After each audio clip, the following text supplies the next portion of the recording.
바울은 이 앞구절에서 빌레몬의 변화된, 복음을 듣고 회심하여 변화된 모습을 매우 높여 주었습니다. 그러면서 빌레몬을 변화시킨 하나님 앞에 감사드렸죠.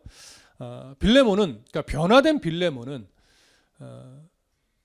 자신이 속한 골로새 교회를 정말 마음을 다해서 섬겼습니다.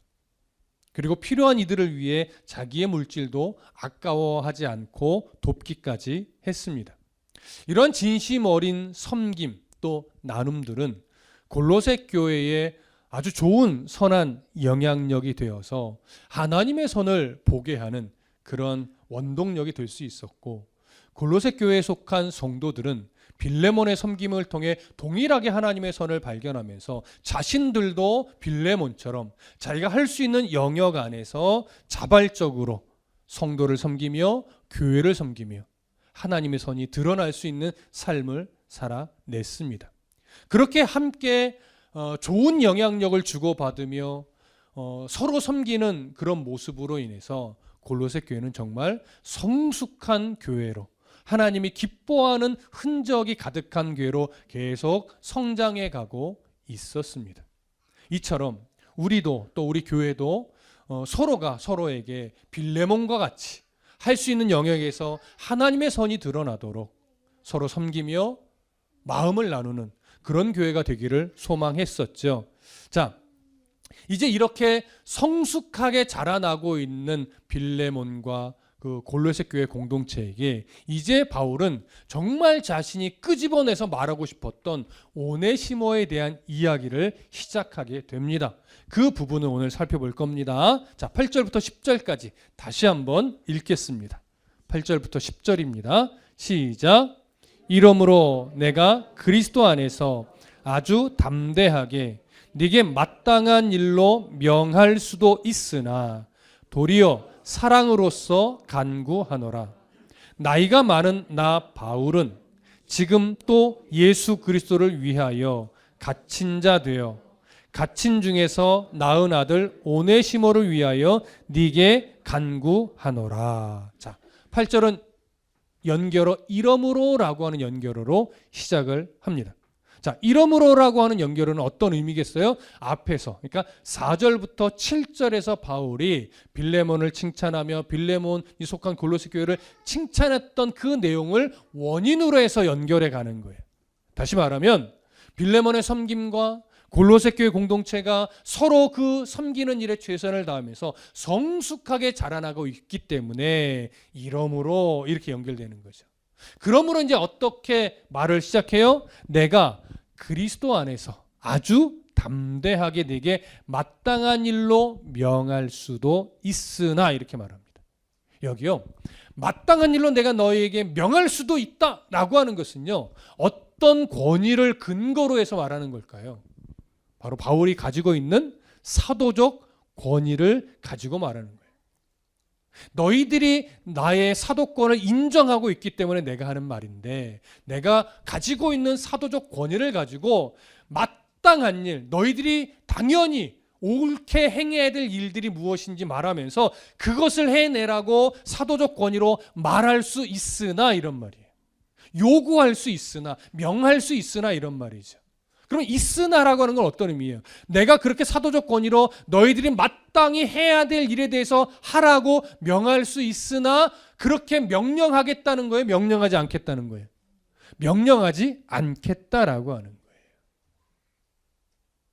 그러니까 지금 바울은요, 인사말에서도 자기의 사도적 권위를 드러내지 않았는데 지금 사도적 권위를 말하는 것은 골로새 교회 공동체가 바울의 사도권에 대해서 전혀 의심한 적이 없기 때문에 그래요. 그리고 사도로서 온전하게 인정하고 있기 때문에 내가 사도적 권위를 가지고 오네시모에 대해서 너희들에게 어떤 요구를 할 수 있으나 내가 사도적 권위를 가지고 너희들에게 요구하지 않을 거다 이렇게 말하는 거죠. 그러면 사도적 권위로 말하지 않겠다라고 하는 이유가 뭐예요? 9절 시작 부분에 언급을 하죠. 자, 9절 시작 부분에 뭐라고 말합니까?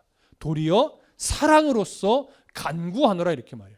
내가 사도적 권위를 가지고 너희들에게 명령하지 않고 그리스도의 사랑으로 내가 너희들에게 호소하는 거야 이렇게 말해요. 자, 이게 무슨 의미냐면 바울은요, 빌레몬과 오네시모의 관계에서 이제 풀어야 할 일들이 있잖아요.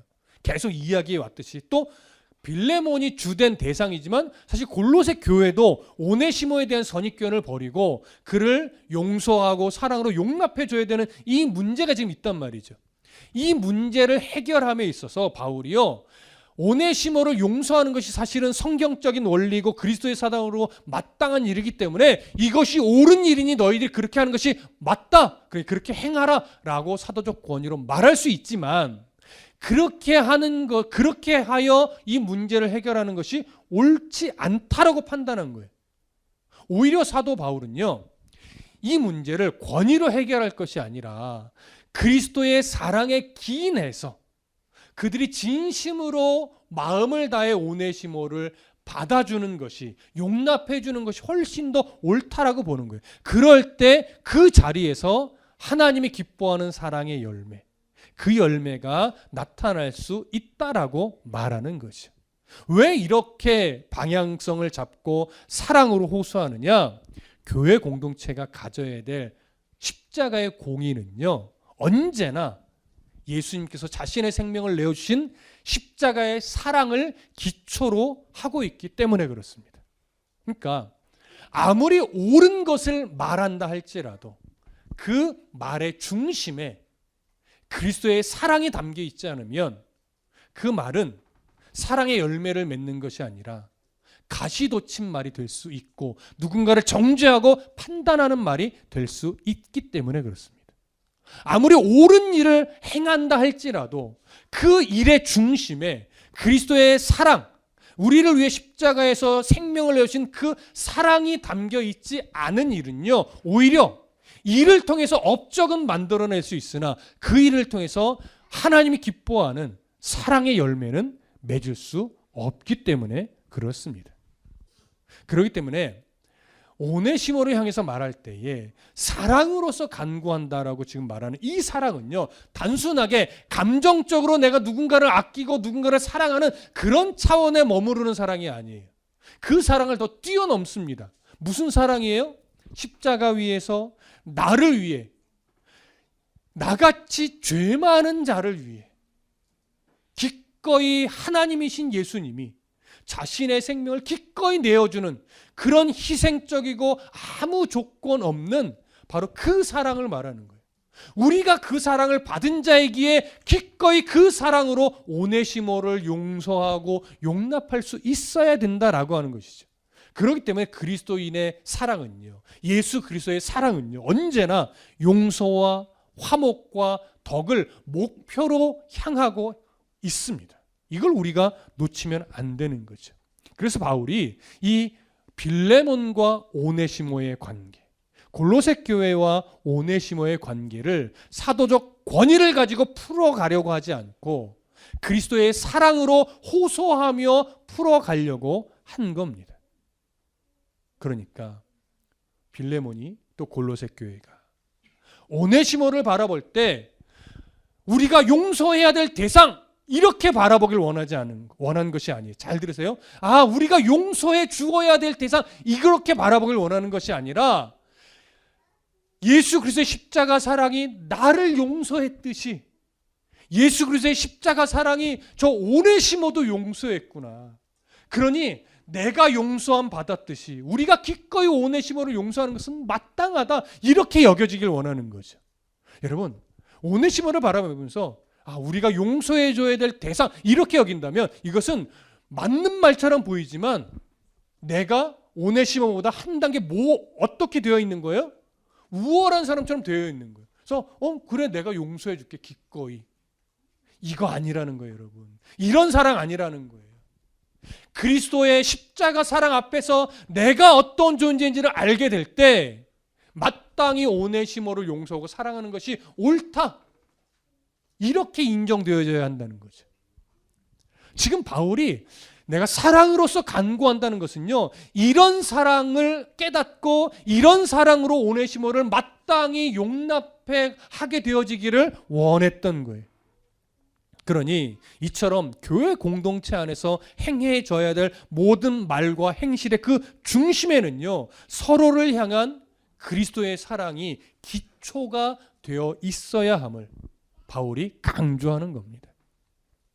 자, 계시록에 보면 사도 요한을 통해서 예수님이 7개 교회에 대해서 칭찬도 하고 책망도 하는 대표적인 모델의 교회들이 7교회가 등장하는데, 그 중에요 오늘 그 하나님의 그 공의와 사랑을 실천함에 있어서 공의를 실천하다가 처음 사랑을 잃어버린 교회를 한 교회 예를 들어봅니다. 그 교회가 바로 에베소 교회예요. 자, 성경 구절 찾아볼게요. 요한계시록 2장으로 가봅니다. 요한계시록 2장 4절을 찾아보겠습니다. 요한계시록 2장 4절. 자, 찾으셨으면 함께 읽어보겠습니다. 요한계시록 2장 4절 함께 읽습니다. 시작. 그러나 너를 책망할 것이 있나니 너의 처음 사랑을 버렸느니라. 자, 사도 요한이 계시록을 쓸 당시 에베소 교회는요 굉장히 모범적인 교회였습니다. 굉장히 하나님이 인정하는 그런 교회였어요. 그런데 이 에베소 교회가 처음에 어떤 모습이었느냐? 1장 15절 에베소서를 가볼게요. 이제 다시 에베소서 1장 15절을 가봅니다. 빌립보서 앞에 에베소서 1장 15절. 에베소 교회가 처음에 어떤 모습이었느냐? 복음을 받고 회심했을 때 어떤 모습이었는지 좀 보겠습니다. 1장 15절. 에베소서 1장 15절. 자, 함께 읽습니다. 시작. 이로 말미암아 주 예수 안에서 너희 믿음과 모든 성도를 향한 사랑을 나도 듣고, 이렇게 말합니다. 그러니까 바울이 에베소 교회가 복음을 듣고 회심하여 그 처음 교회의 모습에 대한 소식을 듣는데, 너희 믿음과 모든 성도를 향한 뭐래요? 사랑이래요. 이 사랑이 바로 단순하게 친절한 사랑을 말하는 것이 아니고요, 그들을 위해서 생명을 내신 예수 그리스도의 그 사랑이 서로에게 적용되어지는 그런 희생적이고 무조건적인 사랑이 서로 나누어지고 있었다라고 하는 것을 의미해요. 한 구절 더 찾아볼까요? 이번에는 사도행전으로 가봅니다. 사도행전 20장으로 가볼게요. 사도행전 20장 35절. 사도행전 20장 35절을 함께 읽겠습니다. 35절 함께 읽습니다. 시작. 범사에 여러분에게 모본을 보여준 바와 같이 수고하여 약한 사람을 돕고 또 주 예수께서 친히 말씀하신 바 주는 것이 받는 것보다 복이 있다 하심을 기억하여야 할지니라. 이 모습이 에베소 교회의 초반의 모습이었어요. 그리스도의 사랑으로 회심하여 그 사랑을 경험하고 그 사랑을 서로 이제 나누다 보니까 어느 정도로 깊어졌냐면 서로 수고하고 하면서 약한 사람을 돕는 일에 최선을 다해요. 그리고 주님이 말씀하신 것처럼 주는 것이 받는 것보다 더 복되더라고 하는 이 사랑을 나누어주는 이 일을 너도 나도 할 것 없이 앞장서서 실천하는 그런 교회였던 거예요. 그러니 그 복음의 감격이 모든 성도를 향해서 친절하게 서로 먼저 섬기는 일로 나타났으니 얼마나 하나님이 기뻐하는 교회의 모습이었겠습니까? 근데 이제 보세요. 처음에 복음을 듣고 회심하여 서로를 바라볼 때 늘 사랑 깊은 모습으로 바라보면서 어떻게 하면 도울까, 어떻게 하면 더 섬겨줄까, 어떻게 하면 마음을 나눌까, 어떻게 하면 위로할까, 막 이러면서 막 깊은 사랑을 나눠요. 그렇게 한 해가 지나고 두 해가 지나고 여러 해가 지나가면서 점차 이제 교회가 성도들도 늘어나면서 교회가 어떻게 돼요? 이제 조직화돼요. 왜냐하면 질서가 필요하고 무엇인가를 또 행해야 되니까 조직화되고 뭐 장로님들 직분자가 생겨나고 이렇게 되겠죠. 그뿐만 아니라 이제 주변에 어떤 어려움이 또 생기게 될까요? 이단이 생겨나요. 또 교회 안에 복음을 왜곡시키는 거짓 선생 같은 자들도 막 들어와요. 그리고 또 사람들이 모이다 보니까 사랑을 나눌 때는 잘 몰랐는데 조금 시간이 지나다 보니까 그 안에 무엇인가 모를 시기가 생기고 질투가 생기면서 다툼도 생기고 파당도 지어진단 말이에요. 여러분, 이런 일이 생겨갈 때만 가게 되면서 교회는 이제 어떻게 해야 될까요? 그 문제를 해결해야 되겠죠. 이단들의 문제를 해결해야 되고, 거짓 선생들이 복음을 왜곡시키는 일도 해결해야 되고, 교회 안에 일어나는 여러 시기와 질투와 다툼, 파당을 짓는 이런 문제들을 해결해 가야 돼요. 그러다 보니까 어떻게 해야 돼요? 교회 안에 공의를 세우기 위해서 말씀을 근거로 치리할 것은 치리하고, 대적할 것은 대적하고, 바르게 잡을 것은 바르게 잡으며 이런 일들을 해낸단 말이에요. 그러다 보니까 교회가 점차적으로 이단을 대적하고 왜곡된 문제를 해결하면서 교리화되고,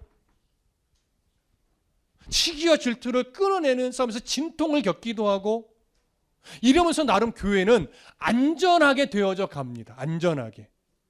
근데 안전하게 되어져 가다 보니까 에베소 교회 안에 하나의 문제가 생겨나는데, 공의가 계속 시행되면서 점차 뭐가 사라질까요?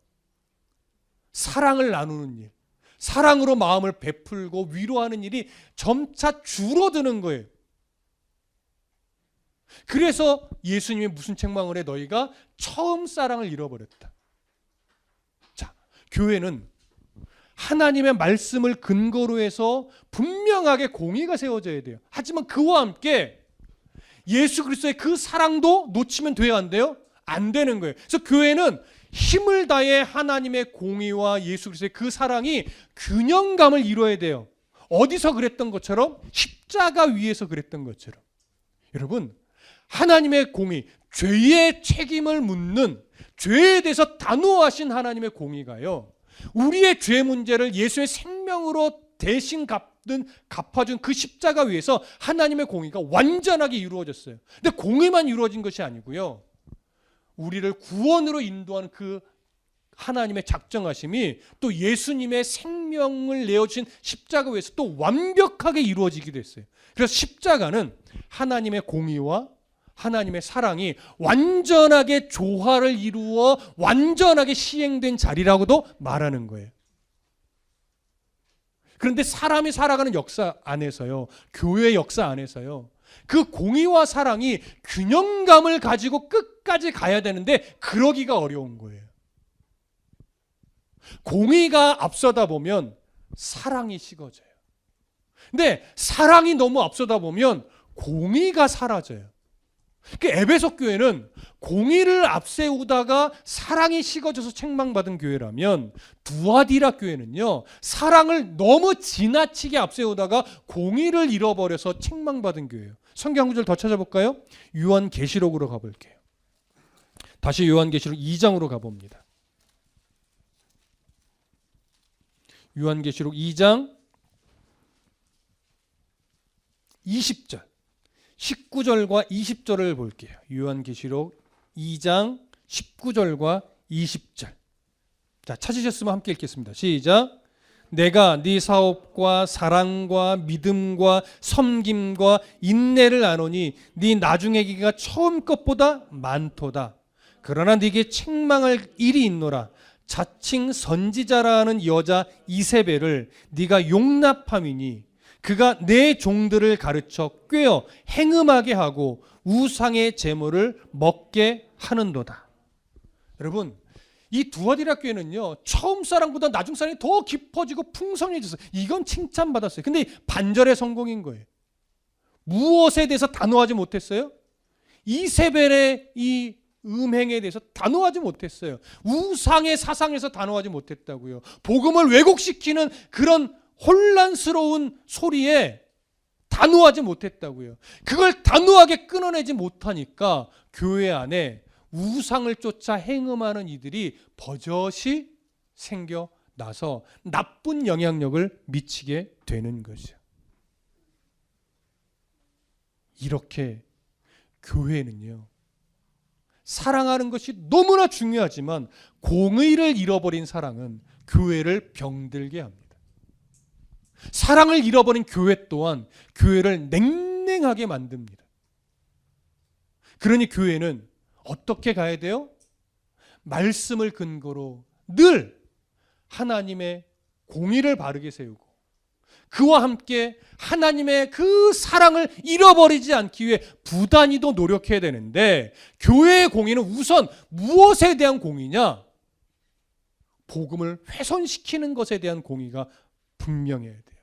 이단 사상, 복음에 대한 변질, 왜곡된 가르침, 이런 것에 대해서만큼은 한치의 양보도 할 수 없이 분명해야 되는 거예요. 이것에 대한 분명한 기준을 가지고 가되, 그리스도의 사랑, 그 사랑으로 성도와 성도를 함께 위로하고 섬기고 돕고 하는 그 이를 놓치지 않기 위해 부단히도 노력해야 됩니다. 여러분요, 복음은요, 언제나 성도를 도려내고 정죄하고 판단하게 하려고 주어진 것이 아니에요. 복음은 힘든 이를 위로하고 마음을 나누고 하나님 나라의 소망으로 서로 도전을 주고 그리스도의 사랑으로 함께 살아가게 하는 그 사랑을 나누게 하기 위해서 복음이 우리에게 존재하는 거예요. 그래서 복음은요, 항상 무엇의 기준이 되는 거냐면 이단 사설, 복음을 왜곡시키는 그 왜곡된 소리, 이런 것들을 끊어내는 기준이 되는 거예요. 그래서 교회는 무엇에 대해서는 빨라야 되느냐?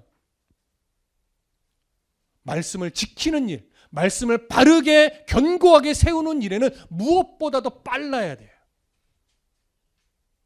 하지만 연약한 지체를 이해하고 품고 용납하는 그런 일에 대해서는 끊임없이 우리가 마음을 넓혀야 됩니다.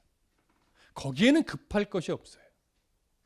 예수 그리스도의 재림하시는 그 일 외에 교회가 급할 일이 없다고요. 복음을 지켜내는 일 외에 교회는 바쁠 일이 없어야 돼요. 다시 말하면 교회는 여러 성향의 사람들이 모이는 곳이기 때문에 너무나 다양합니다. 신앙의 배경도 다 다양합니다. 그런 다양한 삶의 배경과 다양한 신앙적 기초들이 다른 이들이 모여서 다시금 말씀 안에서 하나님의 나라를 바라보며 함께 신앙의 여정을 걸어갈 때 그것이 말씀 안에서 하나로 어우러지기까지는요, 시간이 걸리는 거예요. 그래서 기다려주고 이해해주고 기도해주는 그 일에 우리가 여유가 있어야 돼요. 그런데 목회자부터 왜 이렇게 안 변해? 저 정도는 사랑을 줘도 변하지가 않아. 이렇게 조바심을 갖기 시작하면요, 점차 사랑이, 또 기다려주는 그 사랑이, 또 품어주는 사랑이 줄어들 수밖에 없어요. 마태복음 가장 마지막 절에서 예수님이 우리에게 요구한 것이 뭐냐면 가르쳐 지키게 하라. 제가 누누이 말씀드리죠. 번역상 가르쳐 지키게 하라고 하니까 가르치는 일과 지키게 만드는 일이 우리의 몫처럼 여겨지지만 원문으로 보면요, 그 둘이 번역이 약간 잘못되어 있어요. 가르쳐서 지키게 하라가 아니에요. 지키게 하라가 명령처럼 되어 있지만 그렇지 않아요. 성경은 지키도록 가르치라로 되어 있어요. 그러니까 명령은 뭐예요? 가르치라예요. 끊임없이 반복적으로 포기하지 말고. 그러면 지켜내는 것, 변화되는 것, 새로워지는 것, 성숙하게 되는 것은요, 누구의 몫이라는 거예요? 그건 사람의 몫이 아니에요. 하나님의 몫이에요. 우리가 입술로 또 삶으로 가르칠 수 있도록 끊임없이 보여주고 들려주고 품고 인내하고 기다리면 결국 하나님이 그의 마음을 변화시키시사 하나님이 원하는 삶의 모습으로 돌아온다는 얘기예요. 그러니까 목회자는요, 성도가 안 바뀐다고, 성도가 변화되지 않는다고 조바심 낼 일이 없어요. 왜요? 그건 제 몫이 아니에요, 여러분. 제가 책임에 표하는 것 아닙니다. 여러분, 제가 아무리 설교를 열심히 한들, 제가 아무리 여러분들을 막 만나서 위로하고 상담한들, 여러분들의 삶이 저 때문에 바뀔까요? 물론 잠시 위로는 될 수 있어요. 그러나 여러분들은 저 때문에 바뀔 수 없어요. 오직 저나 여러분들이나 삶이 변화되고 새로워진다는 것은 철저하게 하나님의 은혜이고 하나님의 역사입니다. 하나님만이 저나 여러분들을 변화시킬 수 있는 힘의 원동력이지, 저나 여러분들이 누군가를 바꿀 수 없어요. 그런데 하나님은요, 놀랍게 사람을 변화시킬 때 누구를 사용하시는지 아세요? 사람을 사용해요. 사람의, 성도의 변화된 모습, 성도의 그 늘 말씀 앞에 건강하게 서 있는 모습, 또는 강단을 통해서 목회자가 올바르게 전하는 살아있는 그 말씀들을 통해서, 변화된 삶의 모습을 통해서, 말씀 붙잡고 씨름하는 삶의 그 씨름의 흔적들을 통해서 누군가의 마음에 감동을 주고 감화를 주고 하면서 점차 변화시켜가는 거예요. 그래서 우리의 말과 행실이 중요해요. 그러니까 이 말은 우리의 말과 행실이 상관없다, 하나님이 바뀌니까 당신은 마음대로 살아도, 이것이 아니라는 거죠. 하나님이 변화를 시키고 우리가 변화시킬 수 없지만, 하나님은 우리의 그리스도인다운 말과 행실을 통해서 누군가를 변화시킨다는 얘기예요. 그러니까 우리의 몫은 뭐냐면요, 실망하거나 포기하거나 하지 말고 끊임없이 말씀을 근거로 해서 올바르게 살아내는 일에만 최선을 다한다면 성도는 하나님의 때에 바꿔내신다는 거예요. 자녀도 똑같아요. 여러분, 어느 정도 자녀 키우신 분 다 알죠? 부모가 아무리 막 윽박을 지르고 또는 가르치고 막 어떤 방법을 써도요, 부모 생각대로 자녀가 바뀌지 않아요.